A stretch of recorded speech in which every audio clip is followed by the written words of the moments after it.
มักคนที่หน้าตาบ่รู้มักคนที่จิตใจนิสัยกับจิตใจหลายกว่าแต่เรื่องแบบว่าการสร้างครอบครัวนี่คือน้องนี่จังไดแบบต้องไปอยู่นำสามีบ่หรือเอาสามีมาอยู่นำเนี่ยก็ตามแต่เพิ่นสะดวกมาทุกคนมื้อนี้ก็นี่แหละเดินทางมาหาสาวโสดทุกคนมื้อนี้ก็เนาะโดยสบายดีสบายดีมื้อนี้ก็มาพ้อกันเนาะแนะนำตัวแน่น้องล่ะชื่อเบียร์เด้อชื่อน้องเบียร์โดยอายุจักปีแล้ว20 ปีอายุ20 ปีเนาะทุกคนน้องเบียร์อายุ20 ปีคือมื้อนี้ออกมาเปิดใจเนาะโดยและก่อนสิมาเปิดใจนี่ที่ผ่านมาเคยสร้างครอบครัวแล้วบ่เคยสร้างครอบครัวเนาะโดยเคยแบบว่าล้มบ่าวหรือว่าเคยมีแฟนบ่เคยลมเคยมีเนาะโดยปัจจุบันจังได๋บ่ได้ล้มกันแล้วบ่ได้ลมแล้วแต่ขาโทรศัพท์ตายแล้วก็แล้วเลยบ่ได้ลมไผโดยอยู่เป็นโสดมานี่โดนปานใดแล้วซะ6 เดือนแล้วแต่ขาเปิดใจมานี่เขาเปิดใจ2 เทื่อแล้วโดยโอ้แต่ว่าในช่วงเปิดใจนี่มีอยู่คนล้มเนาะโดยที่บ่ได้มีคนล้มนี่คือย้อนหยังโทรศัพท์ตายบ่โทรศัพท์ตายโอ้ได้ใหม่แล้วได้แล้วได้ใหม่มาสินี่ข้อมูลอีหยังก็ได้คืนอยู่บ่เริ่มใหม่หมดเลยโดยโอ้โดยมื้อนี้ก็ถือโอกาสมาถ่ายคลิปแต่ทำหรือว่าถ่ายเปิดใจออกใหม่เนาะโดยคือน้องนี่อายุ20 ปียังบ่ทันเคยสร้างครอบครัวเนาะแต่ถ้าน้องนี่มาเปิดใจแบบนี้นะน้องอยากได้แฟนบ่หรือว่าอยากได้แบบคู่ชีวิตเลยนี่คู่ชีวิตเลยแม่นบ่ก็แสดงว่าพร้อมสละโสดเลยคำว่าพร้อมสละโสดถ้าน้องมีผู้ที่เขามาจีบเนาะหรือว่ามีผู้ที่เขามักน้องถึงขั้นว่าสิให้เพิ่นมาหมั่นมาขอนี่สิเบิ่งใจกับเพิ่นดนบ่ก็ว่าดนอยู่จักเดือนฮอดปีบ่ฮอดแต่ว่าฮอดเดือนเป็นเดือนเนาะโดยแม่คำว่า30 เดือนมันก็บ่ดนปานใดดอกเนาะนี่ก็สมมาพอควรในการที่แบบว่าเฮานี่ก็อยากสร้างครอบครัวแล้วเนาะเบิ่ง30 เดือนนี่คือน่าสิฮู้แล้วว่าคนใดเนาะอายุเด้น้องสิจำกัดอายุไว้หลายปานใดอยากได้50ลงมาอายุ50ลงมาเนาะ50 40 30ประมาณนี้เนาะโอ้โดยเป็นได้ความรู้สึกหรือว่าในความคิดแบบว่าคือยังได้แบบอายุ50ลงมาเนี่ยแบบเพิ่นคือสิดูแลเฮาได้หั่นน่ะเพิ่นก็เป็นผู้ใหญ่กว่าด้วยความที่อาจารย์ว่าเพิ่นเคยมีประสบการณ์เนาะมีอยู่หลายกว่าเฮาความรู้เพิ่นก็สิกว่าเฮาเนาะโดยถ้าเพิ่นแบบเคยมีลูกมีเมียหรือปัจจุบันนี่อาจจะมีลูกอยู่นำเลยนะสิล้มกับเพิ่นได้บ่ครับได้ล้มได้คือกันเนาะโดยถ้าว่ามื้อใดมื้อหนึ่งเพิ่นมาอยู่นำน้องแล้วเพิ่นเอาลูกมานำนี่ก็สิได้บ่ได้คือกันอยากแต่ลูกเพิ่นแล้วบ่มักเคยเห็นหลายๆคนน่ะนะแบบลูกแบบบ่ถูกกันกับแม่นำถ้าสมมุติว่าถ้าคุณมีลูกติดเนาะหรือว่าอยู่กับลูกในปัจจุบันนี้ถ้าว่าอยากมาสร้างกับน้องนี่ให้ปรึกษากับลูกก่อนเนาะถ้าลูกโอเคบ่มีข้อขัดหยังก็จังค่อยว่ากันเนาะแต่เรื่องแบบว่าการสร้างครอบครัวนี่คือน้องนี่จังไดแบบต้องไปอยู่นำสามีบ่หรือเอาสามีมาอยู่นำเนี่ยก็ตามแต่เพิ่นสะดวกแต่ว่าเฮาก็แบบคันไปอยู่นำเพิ่นเลยแบบสร้างครอบครัวอยู่พุ่นก็สิบ่ได้หั่นว่าพ่อแม่เพิ่นก็แบบมีโรคประจำตัวต้องได้ไปหาหมอตลอดโอ้เอาแม่หรือพ่อแม่มันเป็นหยังเป็นโรคหัวใจแล้วก็ไทรอยด์คอกินเลือดอ๋อคือปัจจุบันคนมีโรคประจำตัวมีวิธีรักษาให้เศร้าบ่มีแต่ไปต่อยาอยู่ธาตุต่อทุกเดือนใช้ธาตุพนมเท่านี้ไปต่อทุกเดือนคือทุกมื้อนี่น้องนี่อยู่ดูแลพ่อแม่มันบ่แม่โอ้ปัจจุบันอยู่ในเฮือนกันทั้งหมดมีจักคนกันมี6 คนมีเอื้อยมีอ้ายบ่แม่น้องเป็นลูกคนที่เท่าใดเนี่ยคนที่5หลาบ่หรือว่ามีผู้รองอีกมีหลาผู้นึงคือน้องติดผู้หลาแม่นบ่แม่โอ้เป็นได้สร้างครอบครัวมาแล้วน้องอ้ายนะสร้างเบิดแล้วน้องสาวก็สร้างแล้วโดยโอ้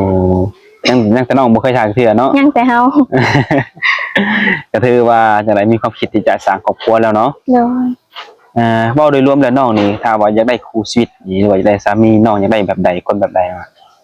นิสัยดีแล้วก็ใจเย็นพึ่งพาได้นิสัยดีใจเย็น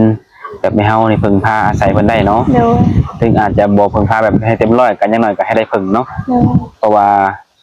การที่เพิ่นเข้ามาเพิ่นก็มีความเป็นผู้ใหญ่กว่าเฮาเนาะ โดย อืมแต่ปัจจุบันนี้น้องเฮ็ดเวียกเฮ็ดงานหยังมื้อนี้ บ่ได้เฮ็ดหากระยุดงานได้2 ทิศ เฮ็ดงานได้2ทิศ โดย ที่ผ่านมาก็แสดงว่าเฮ็ดงานมาอยู่เนาะ ไป เป็นจังไดคือว่าหยุดบัดนี้ อันหยุดแล้วเอื้อยไปเฮ็ดงานอยู่ไทยเลยให้เฮามาอยู่นำแม่ โอ้เปลี่ยนกัน โดย ตอนน้องไปเฮ็ดงานนี่เอื้ออยู่แม่นบ่ แม่ เอ้ยไปน้องก็มาแทนเนาะ โดย ถือว่าเป็นการเปลี่ยนกันดูแลแม่แหละทุกคนเนาะเวลาไปต่อยากับแม่ไปนำบ่ ไปนำ ตอนไปกวดนำมันบ่ แม่ อืมไปต่อบ่นึงค่าใช้จ่ายรวมเบิดหลายปานใด มันก็ตามเพิ่นจัดยาให้บางเทื่อก็เดือนหนึง2 เดือนเลยสิเพิ่นจัดมาให้กิน โอ้ดูเลยก็แล้วแต่มันบ่ โดย อืมคือต้องอยู่ดูแลแม่ แต่ว่าเรื่องการสร้างครอบครัวนี่ไปแบบชั่วคราวไปอยู่ชั่วคราวนี่ได้อยู่เนาะ โดย แบบไปอยู่แบบสักเดือน2 เดือนแล้วกลับมาบ้านนี่ได้บ่ ได้ ได้เนาะ โดย แต่ผู้ชายมันก็สิมีส่วนหลายแบบว่าเพิ่นอาจจะมีการแบบกินดื่มเมาสุราหรือว่าอาจจะกินเบียร์แน่สูบยาแน่นี่นะน้องพอสิลมเพิ่นได้ครับเพิ่นได้อยู่บ่ ลมได้ ครับได้เนาะสูบยาก็ได้บ่ ก็บ่มักปานใด เป็นจังไดบ่มักควันแพ้กินบ่จังได มันจักแบบใดแม่นแบบบ่มักแน่บ่มักกินมันแน่แต่ว่าเหล้าเบียร์ก็ตามที่เพิ่นสะดวก อื มีงานมีการก็ให้เพิ่นกินได้ แต่ว่ายาสูบนี่บ่มักปานใด โดย ถ้าเป็นไปได้นี่ตัดเอาดีกว่าเนาะ โดยแม่ หรือว่าถ้าที่นี่แบบอยากเจอผู้ชายที่แบบบ่กินเหล้าบ่สูบยาดีกว่าเนาะ โดย ถ้าว่ายังมีอยู่ คือสิบ่ทรง พอทุกมื้อนี่มันก็แน่นอนเนาะ โดย มาเพื่อนสังคมทุกมื้อมันก็หาความปลอดยากว่าไงกันเนาะ ใน แม่ เรื่องของพวกนี้ โดย ในเรื่องบุคลิกแบบว่าการแต่งตัวแต่งกายเพิ่นหรือว่าส่วนสูงเพิ่นนี่ได้ซะมักคนสูงคนต่ำ เอาสูงกว่า สูงกว่า แม่น น้องอยากได้สูงกว่าหลายปานใด จะเฮาแบบสูง147หั่นนะ50ขึ้นไปซะให้เพิ่นสูง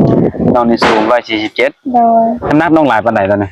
43 47กับ43เนาะถ้าว่าผู้ที่สิเข้ามาต้องสูง150ขึ้นไป ถ้าสูงถ้าเท่ากันประมาณกันนี่บ่ได้บ่ ได้คือกัน ได้อยู่เนาะ โดย แต่ถ้ารุดนี่คือสิบ่มักปานใดแม่นบ่ แม่น แน่นอนเฮาก็ต้องมีสเปคเนาะมีผู้ชายที่แบบว่าเฮาอยากอยากได้หรือว่าแบบผู้ชายที่เห็นแล้วมักว่าง่ายกันเนาะ โดย มักคนที่หน้าตาบ่รู้มักคนที่จิตใจ นิสัยกับจิตใจหลายกว่า หน้าตานี่จังไดก็ได้บ่ โดย คือเพิ่นสิอาจจะบ่หล่อหรืออาจจะบ่ดูดี แต่เขาให้ภายในเพิ่นดีก็พอเนาะ โดย มีความคิดดีสร้างดีทำดีพอเนาะ โดย โดดแม่นเลยบางคนเพิ่นเลือกคนที่หน้าตา แต่ว่าจิตใจเพิ่นบ่คือหน้าตาก็มีเนาะ โดย ที่ผ่านมาน้องเคยล้มเป็นอะไรซะล้มผู้บ่าว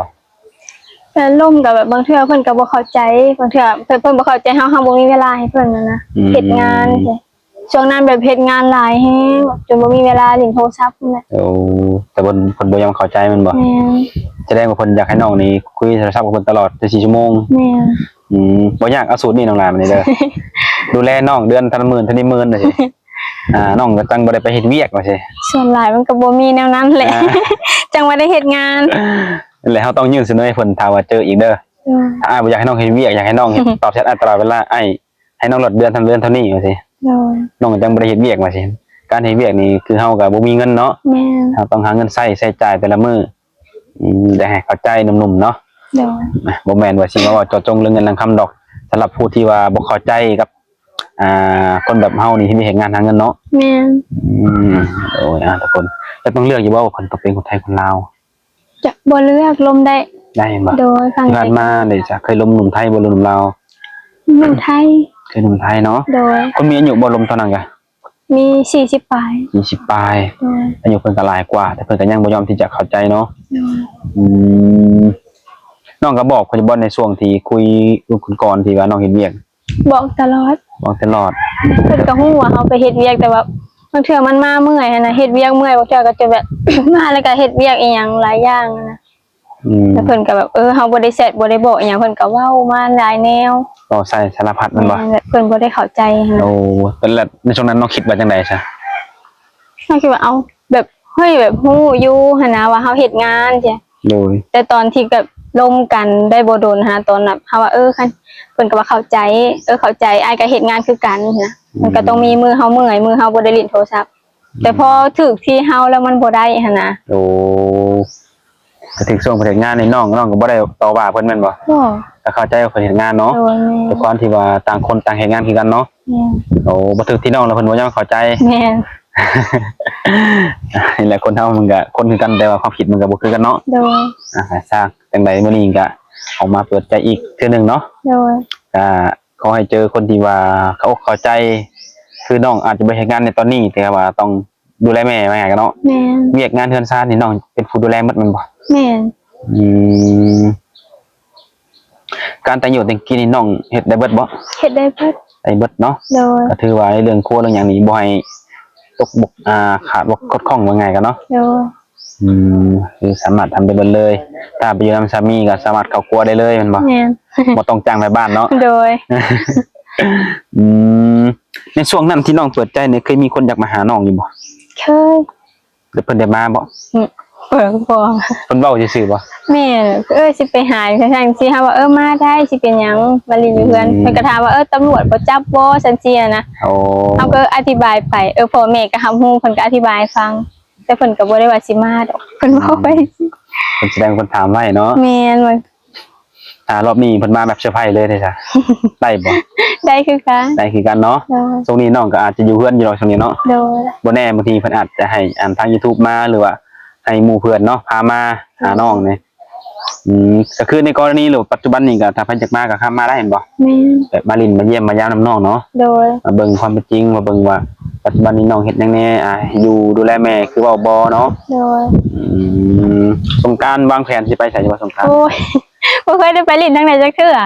เคยไปจักเทื่อบ่ มีแต่ลินเพื่อนในบ้านน้อยนั่นลินน้ำน้องตัวเอง โอ้แต่ว่าแบบไปเที่ยวแบบถ้าใกล้ๆนี่บ่เคยไปจักเทื่อ บ่ คิดอยากไปบ่ถ้ามีโอาย อยากก ส ไป อยากไปโดย ถ้ามีโอกาสให้ว่าได้ไปอยากไปจุดใดหม่องใด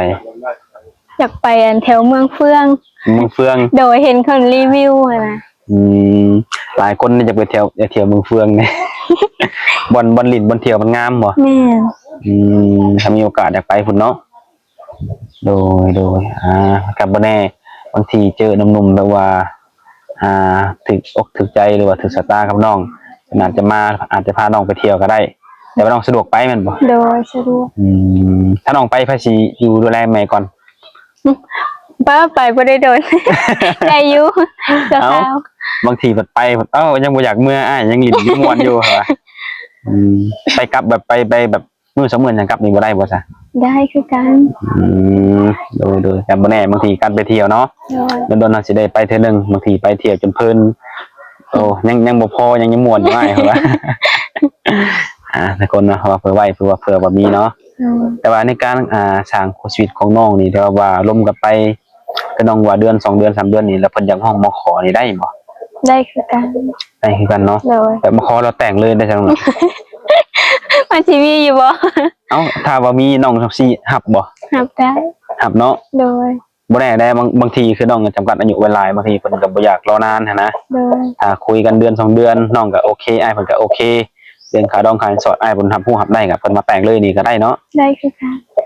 ก็คือน้องนี่พร้อมสละโสด 100% เนาะ โดย โดยยืนยันคำเว้าเนาะ โดย ขึ้นคำบ่ได้เด้ บ่แม่นว่ามีคนคำว่าโอ้ยอ้ายเบิ่งไปก่อนปี2ปีบ่ได้เด้เพิ่นมีหลักฐานไว้อยู่โดยรวมๆแล้วถ้าว่าน้องแบบพร้อมสิจัดสละโสดนี่เพิ่นต้องมีการกระทำเข้ามานำบ่หรือว่าแค่ลมแค่คุยกันซื่อๆนี่ ต้องการกระทำแหละ การกระทำนำแม่นบ่ แม่นแบบสิลมสิเว้าอย่างเดียวแบบบ่เฮ็ดให้เฮาเห็นเลยแต่มันก็ตัดสินใจยากคือกัน เฮาก็บ่มั่นใจเอาไงกันเนาะ โดย อย่างน้อยก็ยื่นมือเข้ามาแบบสร้างผลงานหรือว่าเฮ็ดเว้าแล้วก็มีผลการกระทำมานำเนาะ โดย แบบว่าคือง่ายๆเฮาก็อนาคตเฮาก็อยากได้สามีที่ว่าแบบเฮาพึ่งพาได้ให้แล้วไงกันเนาะ โดยแม่ สร้างสาแบบอาศัยดูแลเฮาแล้วก็ครอบครัวเฮาเนาะ โดย โดยแหละทุกคนเนาะก็แน่นอนการสร้างครอบครัวไผๆก็อยากได้สามีที่ดีหรือว่าอยากได้ภรรยาที่ดีคือกันเนาะเพิ่นก็ได้แต่น้องสามารถเป็นภรรยาที่ดีเพิ่นได้แม่นบ่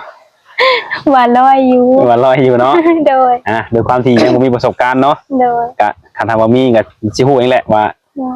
สิดีหรือบ่ดีกันในการเป็นภรรยาเพิ่นเนาะ โดย อ่ะก็มีตามนั้นแหละทุกคนเลยมีเรื่องหนึงถ้าแบบว่า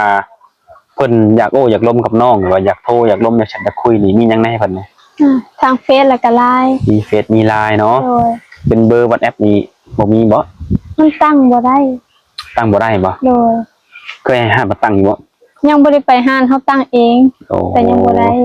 โดยอ่ะก็มาเบิ่งเนาะถ้าว่ามีคนอยากได้เนาะบางทีเพิ่นอาจจะถนัดทางไลน์ก็ โดย จังหวะกันตัวนี้เนาะ โดย ตรงนี้ก็เอาเฟซหรือว่าไลน์ไปก่อนเนาะหนุ่มๆเฮาดูก็ถือตามนั้นทุกคนเนาะมาหาน้องเพิ่นก็หลายเดือนและทุกคนก็อาจจะยังจำน้องเพิ่นได้อยู่แต่ว่าจำบ่ได้ดอกเพราะว่าน้องเพิ่นเป็นลูกมารอบนี้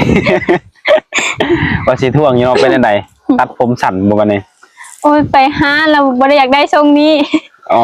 ยืนหูให้เพิ่นเบิ่งนะแล้ววันนี้เพิ่นตัดพีชตัดสั้นแต่ก็บ่ได้สั้นซำนี้ดอก แล้ววันนี้มันขางสั้นขางยาวก็เลยไปแปลงห้านใหม่แล้วมันได้สั้นแบบนี้ อืมเอาแบบอย่างเพิ่นเบิ่งแล้วแมันบ่ โดยเพิ่นก็ว่าเพิ่นเฮ็ดได้ โอ้เพิ่นได้รับผิดชอบอยู่บ่ซะ บ่ เงินจ่ายเต็มคือเก่า จ่ายเต็มคือเก่า โอ้เอาน้องบ่ได้ว่าเพิ่นบ่ทางนั้น ก็แบบ